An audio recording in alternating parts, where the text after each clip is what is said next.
नमस्कार, मी विशाल पाटील।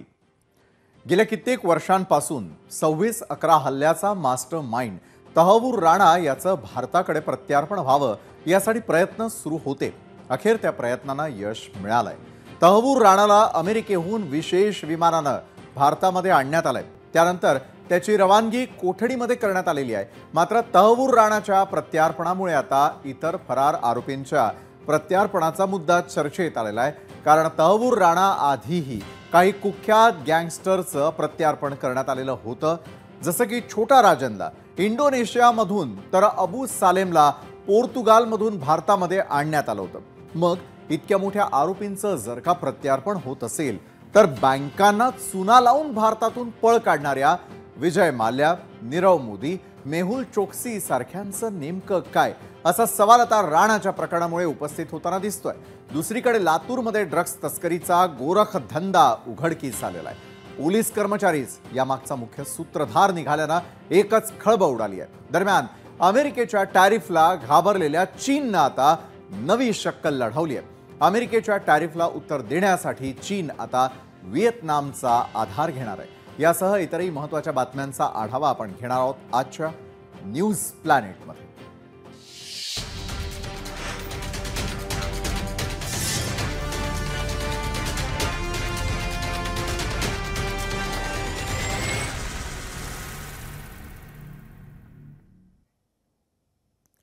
तहव्वूर राणाच्या प्रत्यार्पणानंतर आता एक नवी मागणी जोर धरताना दिसतीये।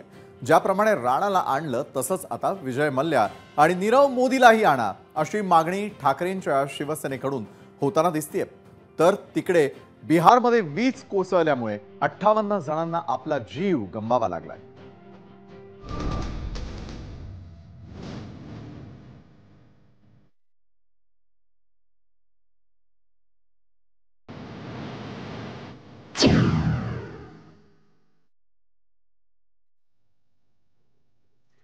मुंबईमधील दहशतवादी हल्ल्याचा सूत्रधार तहव्वूर राणा याचं गुरुवारी अमेरिकेकडून भारताकडे प्रत्यार्पण करण्यात आलं। राणाला विशेष विमानानं दिल्लीमध्ये आणण्यात आलं। तिथून त्याला थेट NIAच्या कार्यालयामध्ये नेऊन नंतर पतियाळा हाऊस न्यायालयामध्ये हजर करण्यात आलं। यावेळी NIAच्या विशेष न्यायालयानं त्याला 18 दिवसांची कोठडी सुनावली। 2010 पासून भारताकडून तहव्वूर राणाच्या प्रत्यार्पणासंदर्भातील प्रयत्न सुरू होते। अखेर 15 वर्षांनंतर भारताच्या प्रयत्नांना यश आलंय। राणा आता भारतामध्ये आला असताना 26/11 हल्ल्यासंबंधीची अधिक माहिती समोर येण्याची शक्यता आहे। मात्र तहव्वूर राणासारख्या मोठ्या आरोपींचं भारताकडे प्रत्यार्पण झाल्याची ही काही पहिलीच वेळ नव्हे। कारण या आधी देखील काही आरोपींना इतर देशांमधून भारतामध्ये आणण्यात आलेलं होतं। यातील पहिलं नाव आहे ते म्हणजे अबू सालेम। अबू सालेम हा 1993च्या मुंबई बॉम्ब स्फोटातील प्रमुख आरोपी असून त्याच्यावरती खून आणि खंडणीचे देखील आरोप होते। 2005 मध्ये त्याला पोर्तुगालहून भारतामध्ये आणण्यात आलं। त्यानंतरचं दुसरं नाव आहे ते म्हणजे रवी पुजारी। दक्षिण आफ्रिकेमध्ये अटक झालेल्या पुजारीला 2020 मध्ये सेनेगलहून भारतामध्ये आणण्यात आलं। मीडिया रिपोर्टनुसार अंडरवर्ल्ड डॉन रवी पुजारी 200हून अधिक प्रकरणांमध्ये भारताला हवा होता। त्यानंतरचं तिसरं महत्त्वाचं नाव ते म्हणजे छोटा राजन। दाऊद इब्राहिमचा हस्तक म्हणून ओळख असलेल्या छोटा राजनचं इंडोनेशियाहून प्रत्यार्पण करण्यात आलं। छोटा राजनचं प्रत्यार्पण हे डी कंपनीचं जागतिक नेटवर्क तोडण्यात महत्त्वाचं ठरल्याचं देखील बोललं जातं।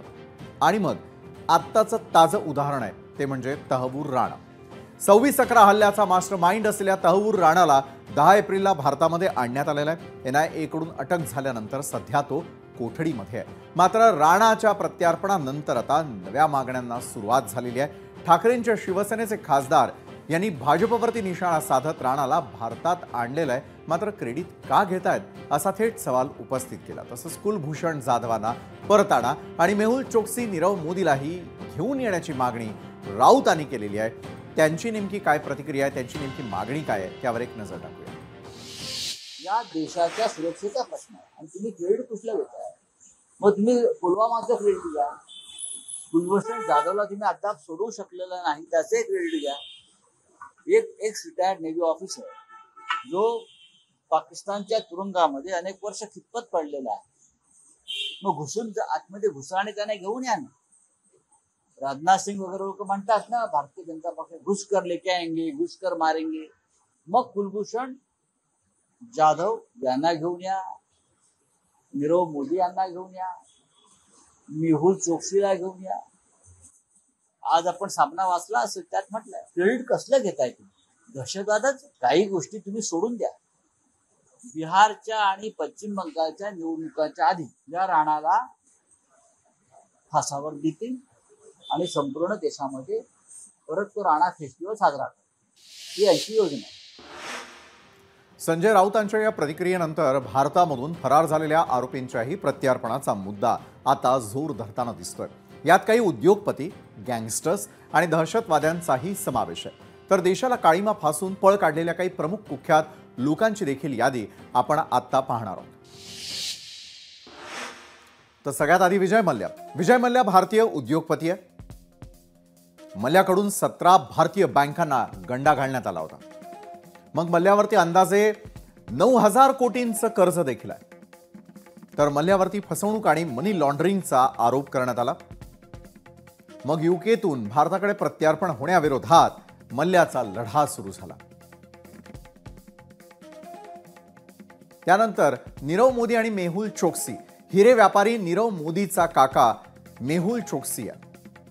तर 14,000 कोटींच्या PNB घोटाळ्यातील प्रमुख आरोपी म्हणून ओळखला जातो. नीरव मोदी चोक्सीनं 2018 मध्ये भारत सोडला. 2018 मध्ये काका पुतण्याला लंडनमध्ये अटक करण्यात आली. मेहुल चोक्सी सध्या बेल्जियममध्ये आहे. तर नीरव मोदी चोक्सीवरती मनी लॉन्ड्रिंग, फसवणूक आणि भ्रष्टाचाराचा आरोप आहे. त्यानंतर संदेसरा बंधू. चेतन आणि नितीन संदेसरा बंधूंकडून स्टर्लिंग बायोटेक कंपनीची सुरुवात करण्यात आलेली होती. संदेसरा बंधूंनी विविध बँकांकडून सुमारे 17,000 कोटींचं कर्ज देखील घेतलं होतं. वेळेवरती कर्ज फेडण्यात संदेसरा बंधू अपयशी ठरले. तर राष्ट्रीयकृत खासगी बँकांनी 2006 पासून दोघांना कर्ज बुडवे अशा प्रकारे घोषित केलेलं आहे. मग संदेसरा बंधूंवरती फसवणुकीचा गुन्हा देखील दाखल करण्यात आला. त्यानंतर गुरुपतवंत सिंग पन्नू. गुरुपतवंत सिंग पन्नू हा मूळचा अमृतसरचा रहिवासी आहे. गुरुपतवंत सिंग पन्नू हा खलिस्तानचा दहशतवादी आहे. खलिस्तान चळवळीसाठी तरुणांची माथी भडकावल्याचा त्याच्यावरती आरोप आहे. भारतामध्ये हिंसा भडकावण्यासाठी पन्नूचे प्रयत्न. मग 2019 मध्ये पहिल्यांदा NIAच्या रडारवरती तो आला. 3 फेब्रुवारी 2021 ला पन्नू विरोधामध्ये अजामीनपात्र वॉरंट जारी करण्यात आलं.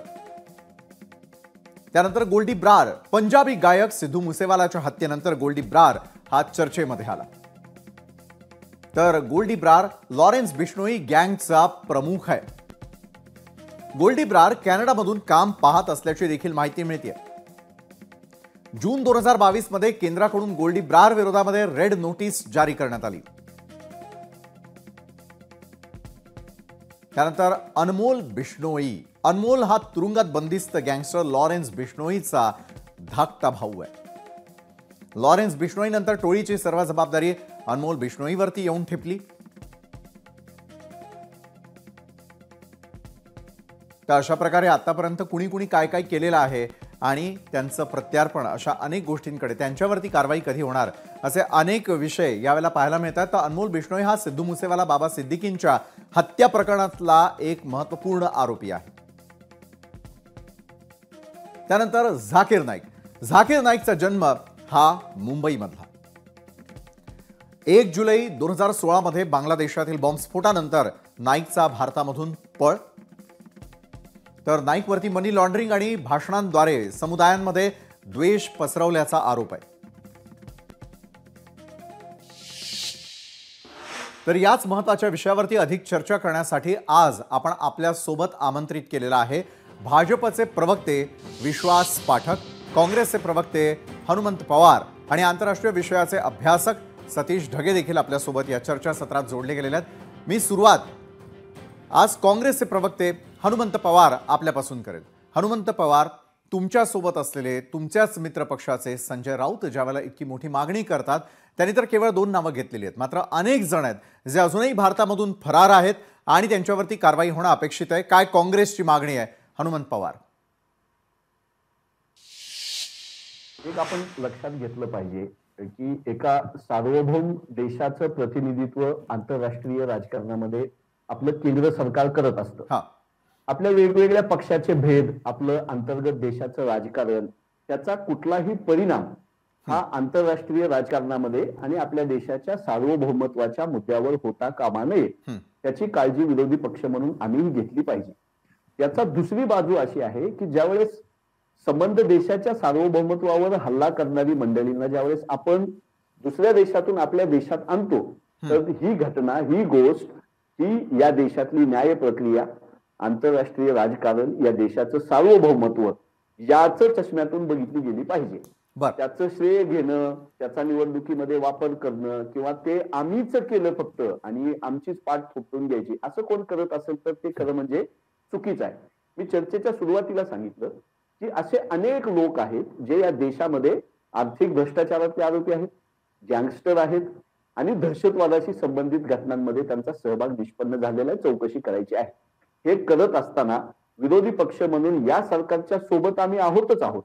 आता तहवूर राणाला आणल्यानंतर भारतीय जनता पक्षाकडून किंवा काही सोशल मीडियामध्ये त्यांच्या समर्थकाकडून असं म्हणेन मी, जो काही प्रचार चालू आहे तो खरं म्हणजे योग्य नव्हे. 2008 ला झालेल्या ह्या घटनेचा तपास सुरू झाला आणि 2008 पासून परदेशामध्ये या घटनेच्या हल्ल्याच्या अनुषंगानं असलेल्या लोकांवर खटले दाखल करणं, त्याचं प्रत्यार्पण करणं, त्याची प्रक्रिया चालू झाली होती.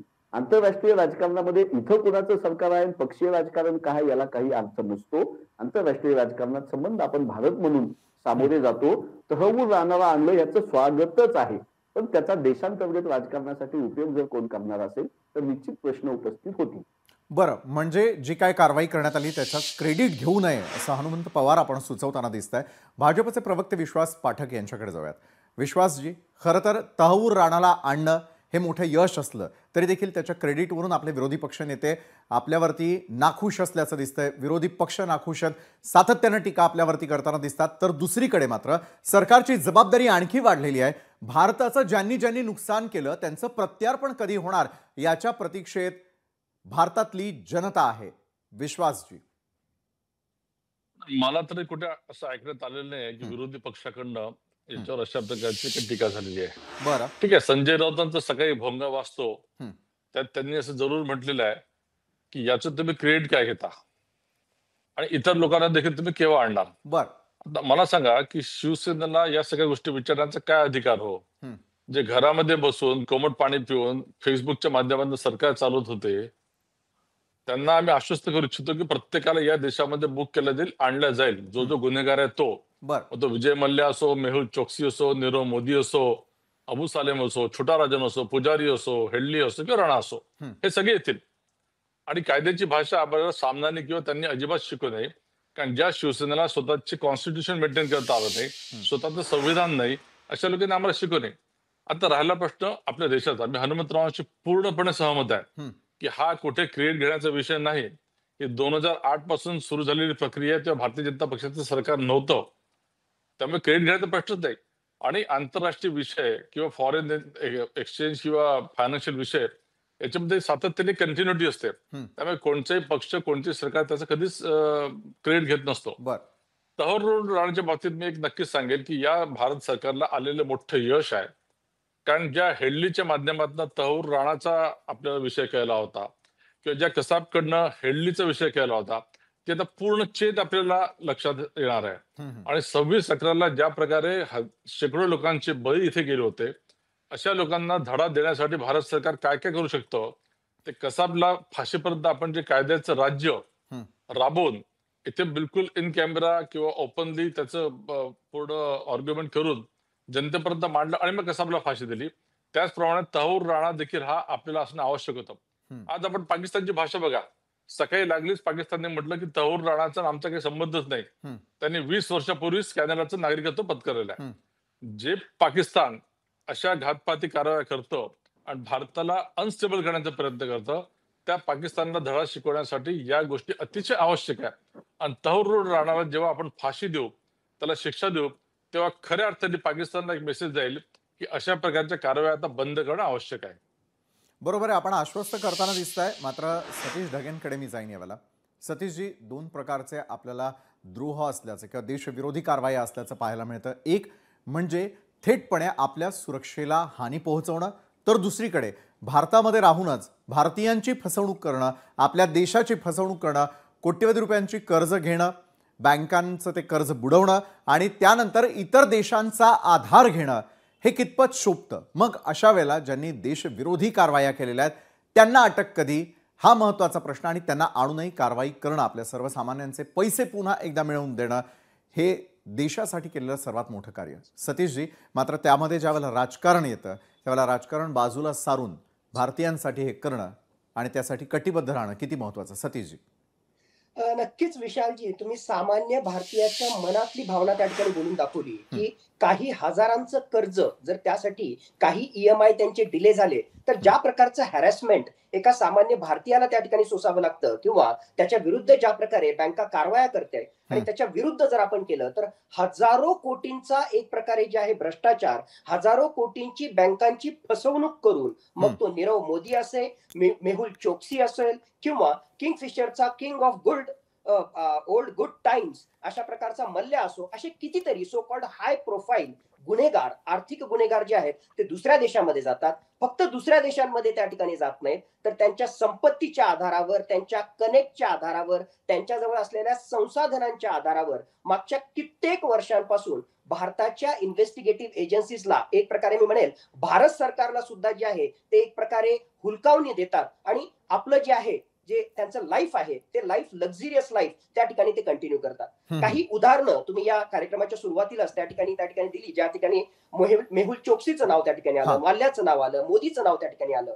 युनायटेड किंगडम मध्ये ते का पळून गेले किंवा जे आहे अँटिगुआ मध्ये का पळून गेले, त्याचं एक महत्वाचं कारण की पर्पजफुली त्यांच्या सगळ्या ज्या प्री प्लॅन्ड ऍक्टिव्हिटीज त्या ठिकाणी आहेत की तिथे गेल्यानंतर एक्स्ट्राडिशनच्या माध्यमातून जरी त्यांना पकडलं गेलं, जरी त्यांच्यावर केस त्या ठिकाणी झाली तर तिथली लीगल प्रोसेस ही खूप लेंदी आहे आणि एक्स्ट्राडिशन ट्रीटीच्या माध्यमातून, प्रत्यर्पण संधीच्या माध्यमातून सुद्धा भारतामध्ये परत येण्यासाठी जे आहे याला खूप मोठ्या प्रमाणावर त्या ठिकाणी डिले करता येईल हे त्यांना पूर्णपणे त्या ठिकाणी माहित होतं. म्हणूनच त्यांनी या सगळ्या देशांचा जो आहे एक प्रकारे अंगीकार केला म्हणा किंवा त्या ठिकाणी त्याच्यात गेले. एक महत्वाची गोष्ट विशालजी तुम्ही लक्षात घ्या, आता हा चर्चेमध्ये त्या ठिकाणी निघालेलंच आहे, तर मेहुल चोक्सीचं उदाहरण त्या ठिकाणी या किंवा PNB फ्रॉडशी रिलेटेड हे सगळे जे लोक होते.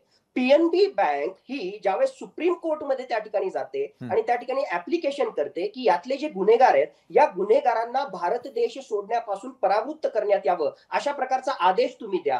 हा आदेश देण्याच्या अगोदरच 2018च्या जानेवारीमध्येच या PNB बँक फ्रॉडशी संबंधित हे गुन्हेगार जे आहेत ते आपला देश सोडून त्या ठिकाणी पळून जातात. म्हणजेच आमची जी ब्युरोक्रेसी आहे या ब्युरोक्रेसीमध्ये कुठेतरी जे सेंध झालेली आहे, कुठेतरी जे प्रचंड प्रमाणामध्ये करप्ट लोक आहेत, आमच्या सिक्युरिटी एजन्सीज मध्ये करप्ट लोक त्या ठिकाणी आहेत. म्हणूनच यांना जे आहे अगोदरच या सगळ्या गोष्टींचा मागोवा लागतो आणि हे सगळे त्या ठिकाणी पळून जातात. मग यांच्या विरुद्ध कारवाई करण्यासाठी सरकार कधी जे आहे खमकी भूमिका घेणार आहे आणि आता जे आहे पॉलिटिकल, मला वाटलं की सुरुवातीला जे आहे काँग्रेस आणि BJP यांच्या साईडने जे आहे स्ट्रॉंग आर्ग्युमेंट त्या ठिकाणी त्याच्यात येतील. मी एक फक्त आर्ग्युमेंट म्हणजे फक्त आर्ग्युमेंट पर्पज साठी मी त्या ठिकाणी सांगतो. विश्वासजी या ठिकाणी आहे आणि ओव्हरऑल चर्चेमध्ये मी काल बऱ्याच ठिकाणी चर्चेमध्ये त्या ठिकाणी होतो आणि चर्चेमध्ये एक मुद्दा असा त्या ठिकाणी आला आणि मी सुद्धा ऍग्री करतो की नरेंद्र मोदी यांचं राजकीय नेतृत्व हे सक्षम आहे आणि म्हणूनच ही सगळी प्रक्रिया आपण त्या ठिकाणी पार पाडू शकलो.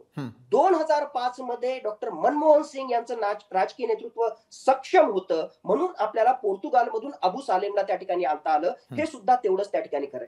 पण मग ज्या वेळेस आपण ही सगळी चर्चा करतो आणि नरेंद्र मोदींचा युनायटेड स्टेट्स ऑफ अमेरिका सोबत, त्यातल्या त्या डोनाल्ड ट्रम्प सोबत जे पर्सनल कनेक्शन आहे याची आपण चर्चा करतो. मग पर्सनल कनेक्शनच्या माध्यमातून जर तहव्वूर राणाला आपण प्रत्यार्पण करून त्या ठिकाणी आणू शकतो तर त्याच पर्सनल कनेक्शनवर असा एक व्यक्ती जो अमेरिकेमध्ये राहून काहीच महिन्यां अगोदर भारतामध्ये असणाऱ्या पार्लमेंटला, आमच्या डेमोक्रेसीच्या टेम्पलला त्या ठिकाणी धमकी देतो की ते मी उडून देणार, मी जे आहे जे महत्वाचे राजकारणी आहेत त्यांना मी ठार मारणार, अशी त्या ठिकाणी घोषणा करणारा गुरुपतवंत सिंग पन्नून आज सुद्धा अमेरिकेमध्येच आहे. फक्त तो अमेरिकेमध्ये नाही, तो त्या ठिकाणी कारवाया करतोय. फक्त तो कारवाया बरोबर आहे. डोनाल्ड ट्रम्पचं प्रशासन त्यांना सपोर्ट करत आहे. मग नरेंद्र मोदी प्रशासन जे आहे याच्या विरुद्ध खमकी भूमिका का घेत नाही? नक्कीच सरकारकडून असलेल्या अपेक्षा, त्यांनी घेण्याची अपेक्षित असलेली ही खमकी भूमिका ते घेणार का? तर दुसरीकडे मात्र काँग्रेस असू देत किंवा भाजप, जे कोणी सत्ता काढत असतील किंवा सत्तेवरती असतील, त्यांची मात्र जबाबदारी या निमित्तानं वाढताना दिसते की देशवासियांच्या अपेक्षा पूर्ण करणं त्यांच्याकडून आहे. काँग्रेसचे प्रवक्ते यावेळेला हनुमंत पवार आपल्यासोबत जोडले गेले आहेत. हनुमंतजी, नेमकं जर तुम्ही सहमत आहात तहवूर राणाला आणण्यामध्ये, म्हणजे तुम्ही समाधानी आहात आतापर्यंत केलेल्या कार्यासंदर्भामध्ये, मला एक सांगा, इच्छाशक्तीची आवश्यकता असते देशाचं झालेलं नुकसान भरून काढण्यासाठी. मग ते आपल्या काळामध्ये झालं नाही असं म्हणायचं का? आणि जे भाजपनं करून दाखवलं. हनुमंत पवार. नाही, खरं म्हणजे अशी ब्लॅक अँड व्हाईट मांडणी आंतरराष्ट्रीय राजकारणामध्ये करून चालत नाही, हे खूप गांभीर्याने इथं लक्षात आणून देतो. मी सुरुवातीला सांगितलं की तहवूर राणाला प्रत्यार्पण करण्याची, त्याला आरोपी ठरवण्याची, त्याची चौकशी करण्याची सुरुवात काय 2014 नंतर झालेली नाही. तो हल्ला घडल्यानंतर ती प्रक्रिया चालू झालेली आहे. आणि आंतरराष्ट्रीय राजकारणामध्ये अशा प्रक्रियांमधलं सातत्य हे पक्षनिरपेक्ष असतं. आपल्या देशाची तशी ओळख आहे खरं म्हणजे. त्यामुळे मी अगदी याच्यामध्ये कोणाचं यश आणि अगोदरच्यांचं अपयश असं म्हणायला तयार नाही. भारत देशानं तहवूर राणाला इथं आणलं, या सरकारनं इथं आणलं, याचं हे पाळेमुळं खणून काढा असंच आवाहन आम्ही सरकारला करेन, याला शिक्षा द्या. पण हे करत असताना मी सुरुवातीला ही अपेक्षा व्यक्त केली की जसं आपल्या सार्वभौमत्वावर थेट हल्ला करणाऱ्या तहवूर राणाला इथं आणण्याबद्दल आपण सक्रिय आहोत, संवेदनशील आहोत, तितकीच संवेदनशीलता या देशामधल्या सरकारी पैशांवर, बँकाच्या पैशांवर ज्यांनी डल्ला मारला त्यांना आणण्यासाठी सुद्धा हे सरकार दाखवणार का, हा प्रश्न विरोधी पक्षाचा पदाधिकारी म्हणून मी उपस्थित करतो. बरं, उत्तर आपण विश्वास पाठक यांच्याकडून घेऊयात. विश्वासजी, मात्र जेही पळून गेले किंवा ज्यांनी देशाचं नुकसान केलं त्यांनी मात्र त्या त्या ठिकाणचं नागरिकत्व मिळवण्यासाठीचे प्रयत्न केले, तिथल्या अधिकाऱ्यांना हाताशी धरलं आणि आपल्याकडे होणाऱ्या कारवाईपासून पळ काढण्यासाठी पुरेपूर तयारी केली. कुणाच्या संगनमतानं हे सगळं काही होत असतं? तिकडच्या देशांवरती हाच आंतरराष्ट्रीय दबाव निर्माण करून आपण त्यांची मानगुटी पकडून भारतात परत आणू शकत नाही? नक्कीच आणू शकतो. बघा, आपण कठोर पावले उचलायची म्हणजे काय, शेवटी प्रत्येक देश लॉ ऑफ लँड प्रमाणे चालतो, तिथे कायद्याने चालतं. असं की आपण आपली मिलिटरीची लोक पाठवली आणि 4 लोकांना उचलून आणलं असं होत नसतं. ढगे साहेबांना मी ते सांगू इच्छितो, जर तुम्हाला कठोर भूमिका बघायची असेल मोदींची नीती, तर सर्जिकल स्ट्राईकच्या माध्यमातून भारताने काय करून दाखवलं सगळ्या जगाने पाहिलेलं आहे. की डोकलामला चीननं आपण कसं मागे हटवलं सगळ्या जगाने पाहिलंय. मात्र प्रत्येक ठिकाणी बळाचा वापर करता येत नाही. जिथे लिगॅलिटीज असतात, लॉ ऑफ लँड असतं, तर तेच फॉलो करायचं असतं. आज ट्रम्प आणि मोदीजींची किती चांगली दोस्ती असली तरी तुम्ही कायद्याला बगल देऊन काय करू शकत नाही. आता ही गोष्ट मान्य आहे. आता हे लोक पळून का गेले हो? आता मला परत मी म्हणजे पक्षशः बोलत नाही, मात्र 2014च्या आधी ज्या प्रकारे फोन बँकिंगच्या माध्यमातून कर्ज दिले गेले आणि ते कर्ज सगळे एनपीए व्हायला लागले, बुडवले गेले आणि नंतर मग त्या आपल्याला ऍक्शन घेतील, मोदीजींच्या सरकारमध्ये आता आपले काही खैर नाही, हे जेव्हा त्यांना कळलं तेव्हा ते पळून गेले. आता ही पळवाट असतेच. एखादी ऍक्शन सुरू झाली, तुम्हाला थोडीशी कुणकुण लागली की काय कोणची एजन्सी ताबडतोब तुमचा पासपोर्ट जप्त करू शकत नाही. रस्त्याने एखादा व्यक्ती बदमाश आहे म्हणून त्याला तुम्ही जेलमध्ये टाकू शकत नाही. त्याला तुम्हाला हिअरिंग द्यावंच लागतं, त्याला तुम्हाला काही प्रोसेस करावी लागते. हे लोक जरी पळून गेले तरी ऑल विल बी बुक्ड. जसं हा मोदी आहे, नीरव मोदी, हे सगळे आता about to come back to India असे आहेत, किंवा मल्ल्या हे फायनल स्टेजला आलेले आहे. याच्या पुढे ते अजून डिले करू शकत नाही. मला वाटतं भारत सरकार डिप्लोमॅटिकली आणि लिगली अतिशय चांगल्या प्रकारे विषय हँडल करत आहे. बरं, पण सतीशजी, अनेक वेळेला त्या ठिकाणी असलेले जे नियम आहेत किंवा त्या त्या देशांकडे जाऊन त्यांनी शोधलेली पळवाट पाहायला मिळते, त्यामुळे एका बाजूला वेळ काढूपणा होत असल्याचं दिसून येतं. त्यांच्या कायद्यांच्या मागं लपून हेच सगळे गुन्हेगार भारतात येऊ नये, त्यांचं प्रत्यार्पण होऊ नये यासाठी सक्रिय होताना दिसतात.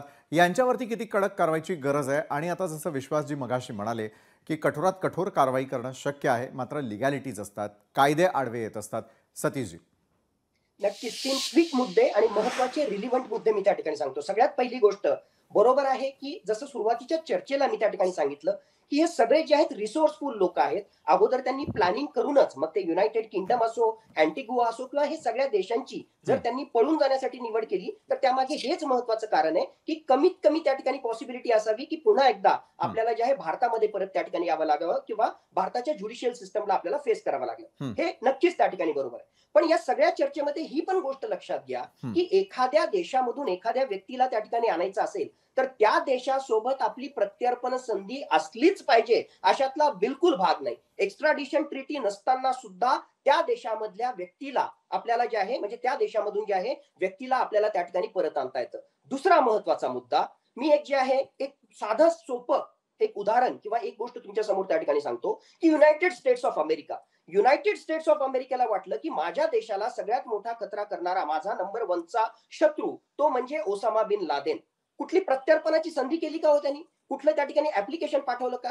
जर माझ्यामध्ये ते खमकं नेतृत्व असेल, मी जर त्या ठिकाणी कन्व्हिन्स्ड असेल, तर मी दुसऱ्याच्या घरात घुसून जे आहे त्या ओसामा बिन लादेनचा त्या ठिकाणी काटा काढेल. हे युनायटेड स्टेट्स ऑफ अमेरिका असेल, हे इस्रायल असेल, हे रशिया असेल, यांनी वेळोवेळी त्या ठिकाणी दाखवलेलं आहे. ही जी आहे हा दुसरा त्या ठिकाणी महत्वाचा मुद्दा. जर खरोखरच आपल्याला त्या ठिकाणी वाटत असेल, मी म्हणत नाही की इकॉनॉमिक ऑफेंडर्सच्या संबंधित, पण असे बरोबर बरेचसे जे पाकिस्तानमध्ये लपून बसलेले आहेत आणि पाकिस्तानशी आपली प्रत्यर्पण संधी त्या ठिकाणी नाही, त्या ठिकाणी हा सुद्धा एक सिरियस ऑप्शन आपण त्या ठिकाणी ठेवावा. आणि तिसरा महत्वाचा मुद्दा विश्वासजींनी जे आहे चर्चेमध्ये त्या ठिकाणी आणला, मी मेहुल चोक्सीचं जे आहे बिलकुल रिलिव्हंट एक्झाम्पल या ठिकाणी देतो. मेहुल चोक्सी पळून गेला आणि त्यांनी अँटिगुआमध्ये पैसे देऊन, का कारण $1 लाख तुम्ही दिलं तर हाय नेट वर्थ इंडिव्हिज्युअल्स म्हणून जे आहे त्या प्रकारच्या डोनेशनच्या माध्यमातून तुम्हाला अँटिगुआची सिटिझनशिप मिळते किंवा $4 लाख रिअल इस्टेटमध्ये तुम्ही इन्व्हेस्टमेंट केले तर तुम्हाला त्या ठिकाणी सिटिझनशिप मिळते. त्याने अँटिगुआची सिटिझनशिप घेतली. मग त्याच्यानंतर जे आहे ही सगळी प्रक्रिया त्या ठिकाणी सुरू झाली. मग अँटिगुआचा ऑलरेडी तो सिटिझन असताना आणि ही सगळी सो कॉल्ड त्याच्या विरुद्धची प्रक्रिया भारतीय एजन्सीजनं सुरू केल्यानंतर आता काही काळापूर्वी अशा बातम्या त्या ठिकाणी आल्या की अँटिगुआचा हा नागरिक अँटिगुआमध्ये नाहीच आहे. तो कुठे गेला? त्याच्या शेजारी राष्ट्र जे आहे ते डोमिनिकामध्ये गेला आणि डोमिनिकामध्ये जे आहे एका स्त्री सोबत जो आहे तो त्या ठिकाणी पकडला गेला आणि मग सगळे फोटोज सगळे त्याचे जे आलेले आहेत, त्याला मारलेलं आहे, त्याला सगळं जे आहे त्याला जखमा झालेल्या आहेत आणि मग त्याने त्या ठिकाणी आरोप त्या ठिकाणी केला की माझं जे आहे अपहरण करण्यात आलेलं आहे. नक्कीच आपल्याकडे वेळेची मर्यादा असल्यामुळे थेट उत्तर मी विश्वास पाठक आपल्याकडून घेईल की अपहरण झालं, अपहरणाचा मुद्दा उपस्थित करण्यात आला, अधिकाऱ्यांना गाठीशी धरण्यात आलं त्या देशांच्या आणि मग अशा प्रकारच्या स्टोरीज रचण्यात आल्या. आत्ताच्या सरकारची इच्छाशक्ती आहे का या मुठभर पळून गेलेल्या लोकांना मानगुटी धरून भारतामध्ये परत यावं, आणण्यात यावं, प्रत्यार्पण व्हावं यासाठी आपण किती सिरियस आहात आणि कशा प्रकारे पावलं उचलणार आहात? मला असं वाटतं इच्छाशक्ती आणि गट्स याच्याबद्दल मोदीजींनी 11 वर्ष गेले देशाला जसं चालवलं आणि जागतिक स्तरावर प्रतिमा निर्माण केली त्याच्यावर शंका घेणं म्हणजे मूर्खपणाचं लक्षण आहे. मात्र हे कायद्याचं राज्य असतं. हे ढगेसाहेब फक्त अँटिग्युआचं उदाहरण देत आहे. असे अनेक देश आहेत की जे आपली आर्थिक स्थिती सुधारण्यासाठी, मग ते लिंचिस्टेन असो, स्वित्झर्लंड असो, केमन्स आयलंड असो, बर्मुडा आयलंड असो, असे अनेक देश आहेत. या देशांचा धंदा तोच असतो आणि त्याचा उपयोग करतात. त्या देशांना आपण थांबवू शकत नाही. प्रत्येक जण आपापली पॉलिसी कशी असावी ते करत असतो. त्याचा उपयोग हे करत असतात. त्यामुळे गुंतागुंतीच्या गोष्टी असतात आणि प्रत्येकदा तुम्ही दंड घेऊन त्याला आणू शकता असं नाही. तुम्ही ओसामा बिन लादेनचं उदाहरण घेतलं. पूर्ण युनायटेड नेशन्स अमेरिकेच्या पाठीशी असल्यामुळे ती घटना घडली. ती वन ऑफ द केस होती, एक्सेप्शनल केस होती. मात्र आज भारताने तसं केलं तर पूर्ण युनायटेड नेशन आपल्यासोबत येईल अशी स्थिती नाहीये. त्यामुळे आपण आपल्या मर्यादा ओळखून आपण किती खणखर आहे हे जगाला दाखवायचं असतं. बरोबर आहे. कणखरपणा दाखवून देण्याची वेळ आहे. हनुमंत पवार या संदर्भात बोलतील थोडक्यात. नाही, खरं म्हणजे या मोदी सरकारचं आंतरराष्ट्रीय राजकारणामध्ये कधी नव्हतं तेवढं अपयश ठळकपणे चीननं ज्यावेळेस गलवानमध्ये आपल्या सैनिकांना मारलं त्यावेळेस दिसलं. 4000 चौरस किलोमीटर जमीन आतमध्ये येऊन चीन यांनी बळकावलेली आहे. मोदी साहेब त्यांच्या परराष्ट्र मंत्र्यासोबत केक कापतायत, नुसतं पत्रापत्री करत आहेत. परवा गेले बांगलादेशला, बांगलादेशचा पंतप्रधान भारतीयांविषयी अत्यंत खालच्या स्तरावर बोलला. तिथल्या अल्पसंख्याक हिंदू बांधवावर सातत्याने अत्याचार होते. आपलं सरकार काय करतंय कळायला मार्ग नाही. अमेरिकेच्या राष्ट्राध्यक्षांनी टेरिफ लावला, एकतर्फी लावला, आपल्या सगळ्या उत्पादनांवर लावला. माझ्या महाराष्ट्रातल्या, भारतातल्या शेतकऱ्यांना त्याचं किती मोठं नुकसान होणार आहे हे विचार करता करता आमच्या नाकी नऊ येत आहेत. प्रचंड भीती आहे की शेअर मार्केट कोसळलेलं आहे आणि आमच्या सोयाबीनला, मक्याला आणि कापसावर अत्याचार होणार आहे शेतकऱ्यांवर. तर आंतरराष्ट्रीय राजकारणामध्ये चीन असेल, बांगलादेश असेल, अमेरिका असेल, इथं 56 इंची छाती मोदीजींनी आता तरी दाखवावी अशी किमान अपेक्षा या देशाचा नागरिक म्हणून. बरं, ही अपेक्षा पूर्ती होईल असा विश्वास आपण व्यक्त करूयात. आणि दुसरीकडे मात्र ही इच्छाशक्ती दाखवून नेमकं काय केलं जातं त्यावरती आपलं लक्ष असेलच. मात्र या चर्चेमध्ये आपण सामील झालात. विश्वास पाठकजी, हनुमंत पवार आणि सतीश ढगेजी, धन्यवाद. आपण चर्चासत्रात सामील झालात त्यासाठी. न्यूज प्लॅनेटमध्ये आणखी एक महत्त्वाचा विषय जो आहे तो म्हणजे बिहार आणि उत्तर प्रदेशात अवकाळी पावसाचा कहर सुरू आहे. एकीकडे तीव्र उष्णता तर दुसरीकडे अवकाळी पावसाचा कहर असं चित्र देशातील विविध भागात पाहायला मिळतंय. बिहारमधील काही जिल्ह्यांमध्ये जोरदार अवकाळी पावसाचा फटका बसलाय. अनेक ठिकाणी वीज कोसळल्याच्या घटना देखील घडल्या. बिहारमध्ये वीज कोसळून आणि वादळ वाऱ्यामुळे घडलेल्या घटनांमध्ये 58 जणांचा मृत्यू झाल्याची माहिती समोर आली आहे. बिहारमधील अनेक जिल्ह्यांमध्ये गारपीट झाली आहे, तसंच अनेक ठिकाणी वीज कोसळल्याची घटना घडली आहे. अनेक ठिकाणी जोरदार वाऱ्यामुळे मोठ्या प्रमाणात शेतकऱ्यांचं नुकसान झालं.